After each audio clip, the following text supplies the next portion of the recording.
예. 돈 잘 버는 증권맨에게 듣는다. 12월 금융시장은 지금 어디로 가고 있는 것인가, 어디로 갈 것인가 집중적으로 분석하겠습니다. 신한금융투자본점 영업부 곽상준 부지점장님 오셨습니다. 어서 오십시오. 네, 안녕하십니까. 뜨겁네요, 12월도. 일단 네. 중요한 이슈 얘기부터 하고요. 전망 전략은 뒷부분에 하겠습니다. 미국은 이제 옐런 전 의장이 재무장관으로 낙점이 된 상황인데 스티브 무누신 재무장관, 제롬 파월 연준 의장이 의회에서 지금 기존의 정책들을 놓고 좀 결이 다른 얘기들을 해서요. 관련해서 좀 챙겨야 될 얘기부터 해주십시오. 네, 사실은 거기에 사실 대결이 시작이 됐었던 거죠. 네. 대결이 시작이 됐었는데 사실은 조금 싱겁게 끝난 분위기예요. 왜 그러냐면 옐런 자넷 옐런이 재무장관으로 임명이 되면서 불꽃 튈 수 있었던 자리에 불꽃이 꺼졌다. 이렇게 보는 게 맞을 것 같습니다. 왜냐하면 지금 미국의 상황들이 어떠냐면 상위 1%가 모든 자산의 약 한 40%? 네, 그 정도를 가지고 있고 10%까지 합치면은 한 자산의 한 70% 정도를 가지고 있습니다. 그러니까 현재 심각한 빈부격차 속에 있는 거고 하위 50%가 가진 게 별로 없는 상황이 지금의 미국 상황입니다. 그러니까 무슨 말이냐, 양적 완화를 한다고 해서 밑에 사람들한테 돈이 안 가요. 양적 완화, 그동안에 했던 소위 말하는 연준의 양적 완화는 은행에서 은행으로 돕니다. 그리고 신용도가 있는 사람에게만 돈이 가는 것이거든요. 그래서 이제 파월 의장이 얘기했죠. 우리가 할 수 있는 것은 돈을 갚을 수 있는 사람한테만 어떻게 할 수 있지 그 이상은 못한다. 라는 얘기는 뭐냐면 수많은 저소득층들한테 돈이 내려갈 수 없다. 결국 그건 뭐냐? 소비를 일으켜낼 수가 없다라는 의미죠. 그것들을 이제 연준이 잘 알고 있고 그래서 돈을 뿌려야 된다는 것이고 또 기업들을 위해서 언제든지 돈을 쓸 수 있는 준비를 해야 된다는 게 긴급 대출 프로그램인데 그걸 막은 거에 대해서 당연히 이제 불만을 제기를 할 수 있는 상황이었고요. 무누씨는 아니다, 우리는 정당하게 했다라는 건데 네. 그 안에 왜 싸울까를 보면 아주 의미 있는 내용들이 숨어 있습니다. 지금 연준이 봉착해 있는 상황은 뭐냐면 채권 시장이 지금 심상치가 않아요. 미국의 채권 시장이.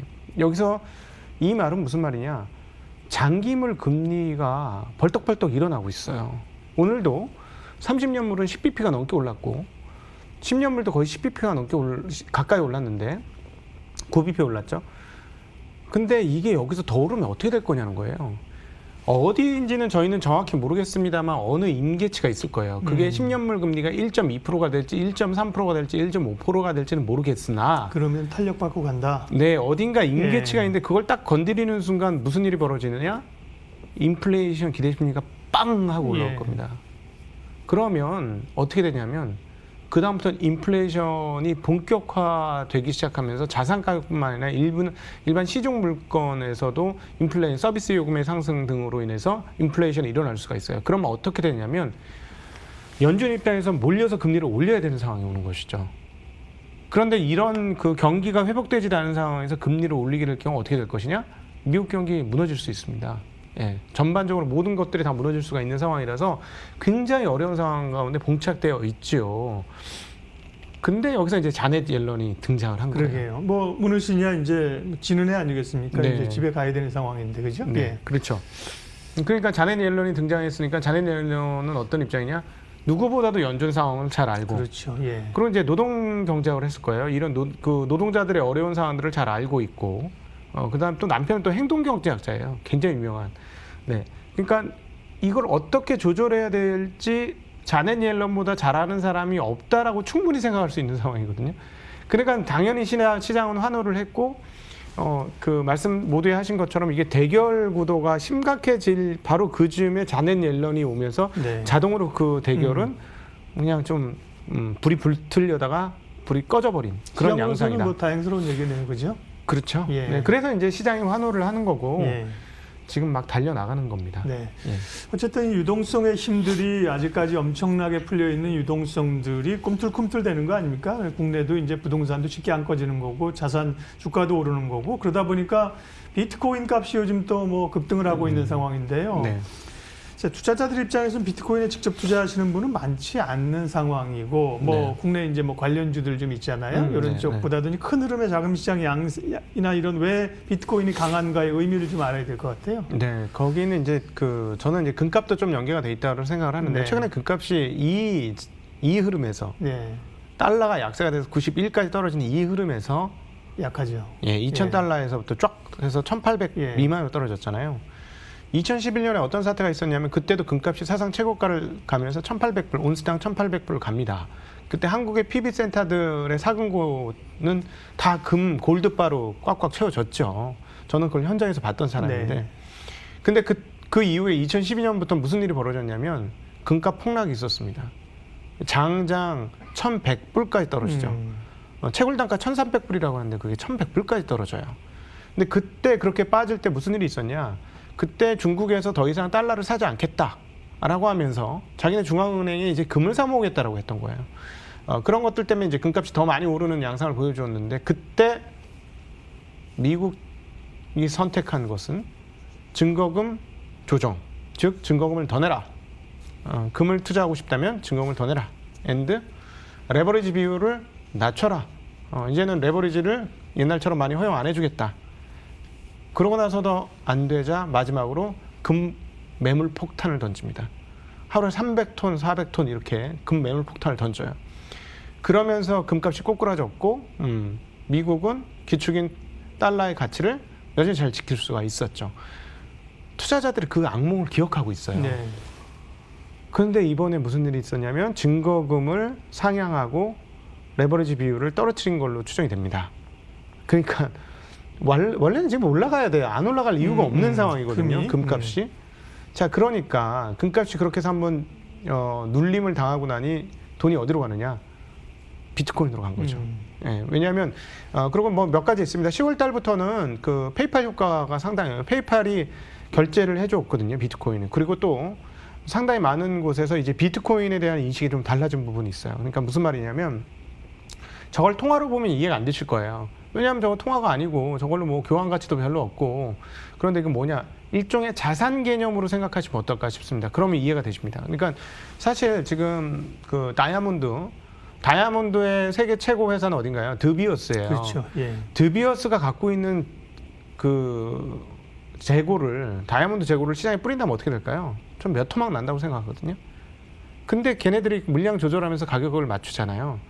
이게 무슨 말이냐면 우리가 지금 현재 당하고 있는 주식시장, 자산시장, 전 세계 금융시장에서 우리가 반드시 배경으로 바닥으로 깔고 가야 되는 생각이 뭐냐면 우리는 신용 위에 떠 있다라는 거예요. 우리가 떠 있는 이 상황들은 피아트 머니, 신용 머니 위에 우리는 떠 있기 때문에 확정적인 물건에 근거하지 않는다는 거예요. 그러니까 지금 어떤 면에서 보면 71년도 브레튼 우드 체제, 즉 브레튼 우드 체제까지는 금을 온스당 35달러로 바꿔주겠다는 약속이 되어 있는 본질 화폐인 금과 연계되어 있었던 시점이 71년 브레튼 우드 체제를 끊어지면서 완전한 종이화폐 시대로 갔어요. 그래서 이제 완전한 신용사회가 되었는데 이건 무슨 말이냐면 협의에 의해서 가치가 결정되는 거예요. 그런데 시장에서 드디어 비트코인을 일종의 하나의 그냥 자산의 일종으로 인식을 일부 하기 시작했다는 것이죠. 그래서 이게 맞다면 가격이 더 오를 수도 있어요. 지금. 왜냐하면 통화 가치가 떨어진 것들, 그 다음에 또 하나 이제 결정타를 날린 게 뭐냐면 디지털 화폐이기 때문에 그렇습니다. 예, 디지털 화폐가 얘기가 나오면 사실은 뭐 지금 당장 이루어질 건 아니겠습니다만 중앙은행들이 이제 디지털 화폐에 대해서 이제 슬슬 점검을 하기 시작했거든요. 지금 배드머니라 그래가지고 지금 미국에서도 디지털 화폐에 대한 고민들을 하기 시작합니다. 중국이 열심히 나가고 있고. 네. 예. 근데 디지털 화폐의 특징은 뭐냐면 완벽한 빅브라더가 등장하는 것이죠. 난 너가 무슨 돈을 얼마나 갖고 있고 어디서 무슨 돈을 어떻게 썼는지 다 알고 있어. 이렇게 되는 거 아닙니까? 디지털 화폐가 등장을 하게 된다면. 자, 그럼 도망갈 자산이 필요하겠죠. 예. 디지털 화폐가 등장한 게 비트코인 가격을 훨씬 더 강하게 당겼다. 이렇게도 볼 수 있을 것 같습니다. 알겠습니다. 중요한 얘기인데 뭐 깊이 있게 얘기하기는 시간 제한이 있고 자 12월 흐름들 초반인데요. 연말에 조금 흔들리는 국면이 있었고 다시 강세 흐름입니다. 시장 흐름과 함께 전략 섹터 말씀해 주십시오. 일단 개인 투자자분들에게 드리고 싶은 말은 너무 고민 많이 하지 마시고 대형주 중심으로 그리고 많이 안 오른 중심으로 그리고 앞으로 미래에 이익이 증가할 기업 중심으로 접근을 하시라는 말씀 드리고 싶습니다. 괜히 생각 많이 했다가는 내년 초까지 굉장히 골치 아픈 상황들이 올 것이기 때문에 시장의 주요한 기업들을 중심으로 접근을 하시는 게 맞지 않을까라는 생각이 들고요. 그리고 지금 뭐 사상 최고가 행진을 계속하는데 3천 가는 것도 이제 어렵지 않은 상황이에요. 옛날에 3천 얘기하면 욕 먹었었는데 올해도 3천이 갈 수도 있는 상황이 지금 이 속도라면 지금 2,700이 내일이나 모레쯤이면 올 것 같은 이런 분위기인데 현재 분위기는 뭐냐면 내년도 강세를 지금 땡겨오고 있습니다. 특별히 마이크론이 오늘 불을 붙였는데요. 마이크론이 9월에서 11월 가이던스를 모두 올렸습니다. 매출 이익 가이던스를 올리면서 하이닉스가 불이 타고 있는 건데 내년도 2분기에 쇼티지가 날 거라고 하이닉스는 얘기를 했습니다. 그런데 그걸 지금 선반영하기 시작했어요. 그렇기 때문에 내년도에 좋아야 될 시장 흐름을 지금 우리는 경험하기 시작했다라는 것이고 내년치에 얼마를 땡겨올 거냐가 문제이긴 한데 내년치를 많이 땡겨오면 많이 땡겨올수록 내년 좋을 거로 올해 다 좋아지는 것이다라는 것 고민하시고요. 그리고 아직까지 저는 이제부터 중요하게 보는 포인트가 뭐냐면 break even rate, 즉 그 미국의 금리가 인플레이션을 감안했을 때 이 정도의 이자는 받아야 본전치기다 하는 브레이크 이븐 레이트가 있습니다. 그게 1.72%까지 지금 올라왔거든요. 10년물 기준으로. 네, 10년물 기준으로.